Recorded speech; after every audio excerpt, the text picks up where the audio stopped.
কোনো সংকোচ নাই, ভাল কথা কোনো সংকোচ নাৰাখিবা। সংকোচ বস্তুটোৱে তোমালোকৰ জীৱনত বহুতখিনি সমস্যাৰ সৃষ্টি কৰিব। মনত বুজি পাইছেনে?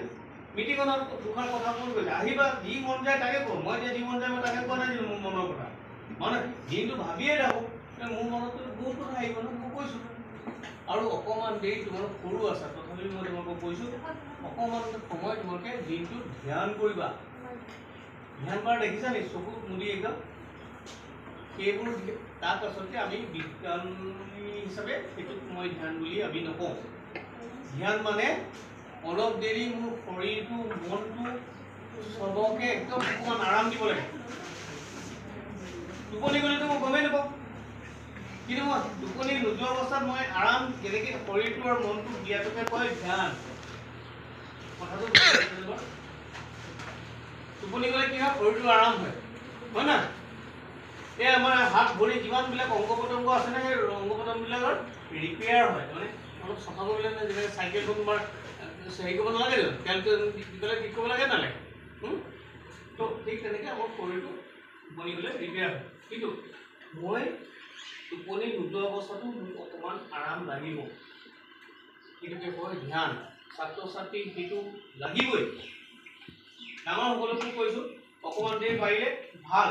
ধ্যানৰ অৰ্থ একো নহয় যে আপুনি একদম ঈশ্বৰক ধ্যান কৰিলে বা পৃথিৱীত একো নাই সেইটো ভাবি ল'লে আপোনালোকক যিটো শিকায় সেইটো নহয়। বোলে অংগ পতংগ চব আছে, মই একো নভবাকৈ মানুহ থাকিব পাৰে নেকি? কথাটো হৈছে কি, ধ্যানৰ অৰ্থ এইটো যে মই ঠিক কৰি ল'লোঁ এইকণ টাইমত না মই পাকঘৰৰ কথা ভাবিম, না মই পঢ়াৰ কথা ভাবিম, না মই কাপোৰৰ কথা ভাবিম, না মই অন্য কিবা কথা ভাবিম, না মই বেমাৰৰ কথা ভাবিম, একো নাভাবোঁ। মই একো নকৰোঁ, তাৰমানে মই কাম একো নকৰোঁ। ভবাটো কৰোঁ দিয়ক, বাকী মনটোৱে আপোনাৰ যি ভাবে ভাবি থাকক, থাকিবলৈ দিয়ক। বছ আপুনি ঠিক কৰিলে যে এইকণ টাইমত মই মানুহ আহিলে আলহী আহিলে কথাও নল'লোঁ, জেগাৰ লগত বহি ল'লোঁ। 10 মিনিট দেখি থাকক, শৰীৰত তাতোতকৈ আৰু উপকাৰ একো হ'ব নোৱাৰে। ধৰি পাইছে ন কথাটো? ভাত বনাবলৈ আছে, নহ'ব। এইটো কৰিবলৈ আছে, কাপোৰ ধুবলৈ আছে, নহ'ব। অকণমান দেৰি মই 10 মিনিট মই মোৰ নিজৰ লগত থাকিলোঁ। মনটো শাসন কৰিবলৈ নাযাব। মনটো কোনেও আজিলৈকে পৃথিৱীত কোনো ধৰিব পৰা নাই, এইটো ইম্পচিবল কথা। এই মনটোৰ লগত ব্যস্তই নহ'ব, যাবলৈ দিয়ক যাওক। কথা যে মই একো নকৰোঁ বুলি ঠিক কৈছোঁ, একো টাইমত পৃথিৱী উলটি গ'লে এবাৰ যদি ভূমিকম্প আহে মই লৰচৰ নকৰোঁ। মোৰ কথাটো এইটো কয় ধ্যান। মনৰ বহুতে ধ্যানৰ সেই যিটো পৰিভাষা বুলি কয় সেইটো অলপ ভালদৰে দিব পৰা নাই। তোমালোকে ছাত্ৰ ছাত্ৰীসকলে মোৰ একো কথা শুনিব নালাগে, এটাই মনত ৰাখিবা, 10 মিনিট সময় তোমালোকে একো নকৰাকৈ থাকিবা। একো নভবাকৈ থাকিব নোৱাৰে। তাৰমানে একো নকৰা নাই মানে মই যদি ঠিক আছে কাপোৰটো ধুবলৈ আছিলে, কাপোৰ কথা ভাবিম না, মই ঠিক কৰিছোঁ মই কাপোৰেই নুধো। মই পঢ়িবলৈ আছিলে, পঢ়া কথা ভাবিম, মই নপঢ়োঁ। 10 মিনিট বুজি পাইছে নেকি? সেইটোকে কয় ধ্যান। এই ৰসটো তোমালোকে 10 মিনিটৰ কাৰণে ৰাখিবা। তোমালোকৰ এইটোৱে কি কৰে? মগজুটো উত্তম কৰে। ধৰিব পাৰিছা? মোৰ কথাটো বুজি পাইছেনে বাৰু? মই কি কৈছোঁ শুনি পেলাই ভাল লাগিছে নেকি? কথাটো ভাল লাগিছে? ঠিক আছে বাৰু। এতিয়া ঘৰত চাহ খোৱা নেকি তোমালোকে? কি চাহ খোৱা? লাল চাহ গাখীৰ। লাল চাহত কিবা দি লোৱা নেকি? কেতিয়াবা টেঙা মৰা দেখিছা? টেঙা মৰা পাত এটা দি চাবা লাল চাহত। নেমু দি খোৱা নাই নহয় জানো? নালাগে নেমু দি খোৱা, টেঙা মৰা পাত এটা দি চাবা। আপোনালোকক কৈছোঁ দেই, মই কি ৰিচাৰ্চৰ চাইণ্টিফিক এডভাইজাৰ। লাল চাহ নেমু দি ভাল হয়। আৰু কেতিয়াবা চৰবত খাবলৈ হ'লে আলহী আহিলে অন্য ক'ল্ড ড্ৰিংক দিয়াতকৈ এই আমাৰ চৰবতটো দিব, নেমু চৰবতটো। ক'লা নিমখ অকণ আনি থ'ব পাৰে, হালধি অকণ দিব পাৰে, কেঁচা হালধি। উত্তম। কোনো ক'ল্ড ড্ৰিংকছে তাৰ লগত ফেৰ মাৰিব নোৱাৰে। এতিয়া আমৰ দিন, আমৰ বাকলিটো সেউজীয়া বাকলিটো অকণ দি থ'ব পাৰে। নেমু আপুনি পকা আমকলৰ টুকুৰা এটা দিলে একো পৃথিৱীখন অশুদ্ধ হ'ব নাই, বৰঞ্চ ভালে হৈছে। যি ফল আছে তাতে অকণ দি দিব পাৰে। এটা কথা যদি মনত ৰাখিব, তোমালোককো কৈছোঁ, যদি পঢ়িবলৈ সেইদিনাখন পৰীক্ষালৈ আহোঁতে সময় হোৱা নাই, নেখাবা। মাক মানা কৰিবা যে মই নেখাওঁ, দুই জবস্তি মোক এতিয়া নোখোৱা দিব, সময় নাই। কি সময় নাই তোমাৰ? এইখিনি মানুহে ক'ব পাৰে তোমালোকে যে মুখত ভৰাই দিওঁ পেটলৈ নিব লাগে, কি কেলে সময় নাই? নহয়, যি বস্তু খাবা কলটো মানুহে চুবাই খাব লাগে, হ'লনে? কলটো চুবাই খাব লাগে। এই সকলো বস্তু যিমান কোমল বস্তু হয় চুবাই খাব লাগিব, গিলিব নোৱাৰিবা, গিলিলে তোমাৰ একো কামত নাহে। চোৱা যে মুখত বস্তু এটা ল'লা কি হ'ব, ভগৱানে আমাৰ শৰীৰটো এনেকৈ বনাইছে, লগে মুখত জিভাত সেই বস্তুটো স্পৰ্শ কৰাৰ লগে লগে গালৰ ভিতৰৰ পৰা সেই ৰস ওলাই আহে, ওলাবই তাৰমানে। সেইটোকে এনেই নহ'লে আমাৰ লেলাৱতী হিচাপে ওলাই থাকে। সি কি কৰে, খাদ্যখিনি আধা হজম কৰি পেলাই মুখৰ ভিতৰতে।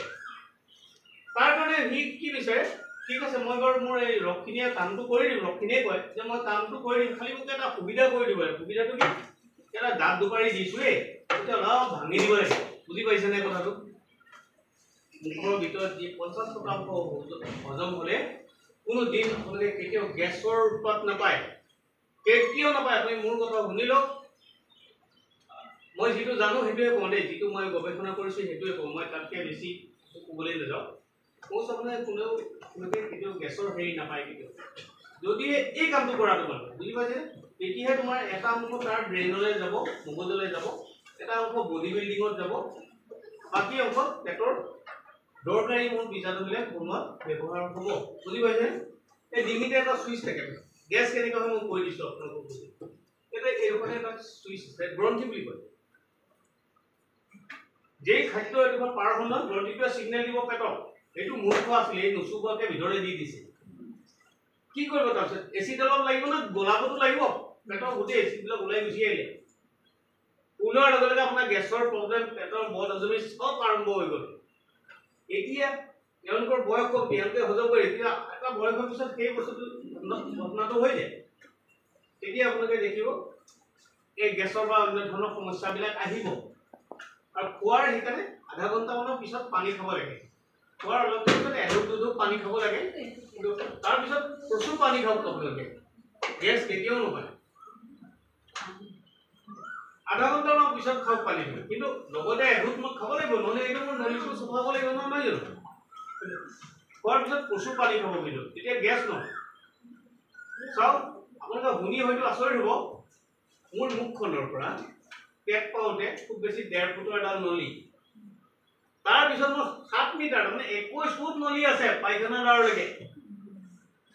কিমান আপোনালোকে চিন্তা কৰক আপুনি, তাত কি হয়, পানীবিলাক টুকি টুকি টুকি টুকি টুকি গৈ থাকে।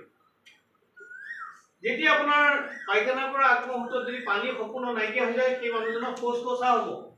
এইবিলাক কথা কোনো ঘৃণাৰ বা হেৰি কথা নহয়, জানিবলগীয়া কথা কাৰণে মই কৈছোঁ। গম পাইছেনে তোমাৰ? তো সেইকাৰণে যদি তুমি কেনেকুৱা পানী খাইছা, তুমি মনত ৰাখিবা, মাজে মাজে প্ৰায় এঘণ্টাৰ পিছত তোমালোকে অলপ অলপ পানী খাই থাকিবা। জীৱনত গেছ নহয়। আপোনালোকে গেছৰ দৰৱ যদি আপোনালোকে খাইছে, আজিকালিতো জটিলতে গৈ গেছৰ দৰৱ এটা লাগিব বুলি কৈ ফাৰ্মাচীও দি দিয়ে, কিন্তু এইটো আপোনালোকে কোনো কাৰণত 15 দিনতকৈ বেছি নাখাব, পাহৰা বেমাৰটো হ'ব। সেই যে অলপ দিনৰ পিছত আপোনালোকে মই দৰ্জা হুকটো মাৰি দিওঁ নে সন্দেহ হয় নে নহয়, সেই ঘটনাটো হ'ব। হ'বলৈ নিদিব এইটো। গেছৰ দৰৱ তেনেকৈ নাখায়, তাতকৈ আপোনালোকে চুবাই খাওক, খুব চুবাই খাওক, আৰু খোৱাৰ আধা ঘণ্টাৰ পিছত পানী খাবলৈ অভ্যাস কৰক। এঢোক খাব, নলী চপাবলৈ আপোনালোকে কেতিয়াও গেছৰ নহয়, তোমালোকেও শুনি লোৱা এইটো নতুন প্ৰজন্ম, এতিয়া এইটো নতুন দিনৰ এইটো কথা। চবেই গেছৰ টেবলেটৰ পিছত দৌৰিছে, কিন্তু কি সৰ্বনাশ, তোমালোকৰ মগজুৰ যিটো শক্তি সেইটো নাইকিয়া কৰি দিব, পাহৰা শক্তিটো বঢ়াই দিব। পাহৰা শক্তি নহয়, বদ শক্তিটো বঢ়াই দিব। গম পাইছেনে? ধৰি পাইছে কথাটো? এতিয়াও সেইটো কাম নকৰিবা, হ'বলৈ নিদিবা। আৰু আমাৰ উত্তৰ পূব ভাৰতত খাৰ খাই পাইছেনে তোমালোকে? খাৰ খাইছে নাই? ঘৰত ক'বা,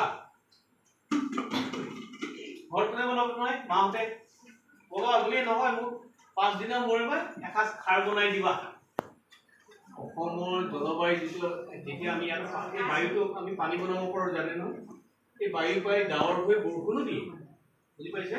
যেতিয়া মই বায়ুটো একদম ঠাণ্ডা কৰি দিম, গোটা হৈ যাব। তেতিয়া মই যদি সোৱাদটো চাওঁ, টেঙা টেঙা পাওঁ। টেঙা টেঙা মানে এচিড আছে, এচিড থকাৰ কাৰণে আমাৰ এই উত্তৰ পূব ভাৰতত, মানে অসম, বিশেষকৈ অসমত এই পেটৰ বেমাৰটো থাকে। বেংগলতো থাকে, বাংলাদেশতো আছে, কিন্তু সেইসকল আকৌ বেছি বুদ্ধিৰ কাৰণে তাৰমানে চৌদা খাই দিয়ে সোনকালে সিজিবৰ কাৰণে। সেইটো কাৰণে হয় তেওঁলোকৰ মছলা বেছি খায়। আমি যদি মছলা ইমান নাখাওঁ, আমাৰতো হ'ব নালাগিছিলে। আমাৰ খাদ্যও বহুত ভাল, আমাৰ খাদ্য যিটো প্ৰণালী আমাৰ বহুত ভাল। এই কথাবিলাক সদায় আপোনাৰ তোমালোকক মই এতিয়াই কৈছো কেলে মোক যদি তেতিয়া সৰুতে কিছুমান কথা কৈছিলে মোৰ আজিও মনত আছে ধৰি পাৰিছেনে বাৰু পঢ়া কথাটো আজি নাহি পাতি তোমালোকৰ ধেৰ মই তোমালোকৰ লেচনো লওঁ কি পঢ়িলা কি নাই গম পাইছেনে তোক মই বিজ্ঞান পঢ়াম চবকে যদিহে তোমালোকৰ বাইদেউহঁতে যদি মোক পাৰ্মিশ্যন দিয়ে দেই মই আহিম মই পঢ়াম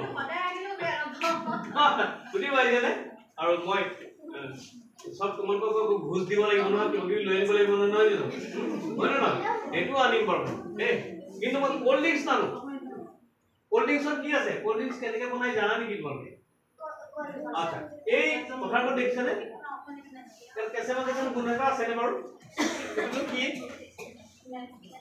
সেইটো এটা গেছ ধনকুলৈ নাম শুনিছা নেকি কি হয় ভূত হয় নে নহয় এই ভূত নহয় মোক কৈছো এই তাতে কেঁচা কেঁচা গেছ সেইটো কয় মিথেন গেছ এটা গেছ ওলাই মিথেন গেছটো কি হয় জ্বলে ঘৰত গেছ আছে নে নাই সেই গেছটো যে জ্বলে সেই মিথেন গেছৰ পৰাই তাক কিবা এটা প্ৰকাৰে বনোৱা হৈছে হয়নে এতিয়া পথাৰত সেইটো কেঁচা কেঁচা গোন্ধ পাইছে নাই তাৰমানে তাৰ গেছটো আছে যিকোনো জৈৱিক বস্তু তাৰমানে গছ বন গেলিলে লগত যদি পানীৰ সংস্পৰ্শত আহে গেছ এটা হয় সেই গেছটোকে জ্বলে যেনেকৈ গোবৰৰ পৰা গেছ ওলাই গোন্ধটো যে সেইটো জ্বলে দেই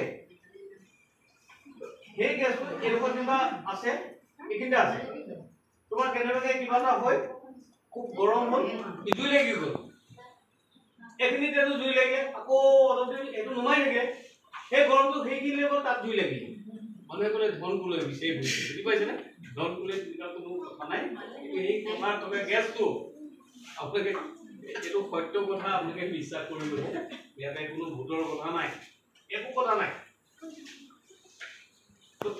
এই পৰুৱাই পাই যে মানুহ কৈ যে বোলে আমুকত যে পৰুৱাই পালে ঘূৰি ফুৰিছো তাৰমানে সেইটোত আপোনাৰ কি হৈছে মগজটো আৰু মনৰ মাজত বহুত ডিফাৰেঞ্চ আছিলে মনটোৱে কিবা ভাবি আছিলে আপোনাৰ মগজটো আৰু মনটো একে জেগাত নাই মগজ আৰু মনটো কোনটো কি বুলি কয় গম পাইছেনে হালবা দেখিছেনে গৰুৰে সোঁ পিনৰ গৰুটোৱে কি ভাবিছে বাওঁ পিনৰ গৰুটোৱে জানে নেকি কথা বুজিছে হালটোতো গৈ আছে সেইটোৱে মন আৰু মগজু এতিয়া যদি যেতিয়া দুইটা গম নাপায় তেতিয়া হালোৱাজন নাথাকিলে সেইটো ক'ত গৈছে গাড়ীখন ঠিকানা নাই ন সেইটোকে কৈ পৰুৱাই পায় বুজি পাইছেনে বাৰু কথাটো মই বুজাবলৈ চেষ্টা কৰিছো আপোনালোকক এইবিলাক এনেকুৱা ধৰণৰ কথাৰ কোনো অস্তিত্ব নাই কোনো ধৰণৰ কথা নাই ভূত প্ৰেত একদম মিছা কথা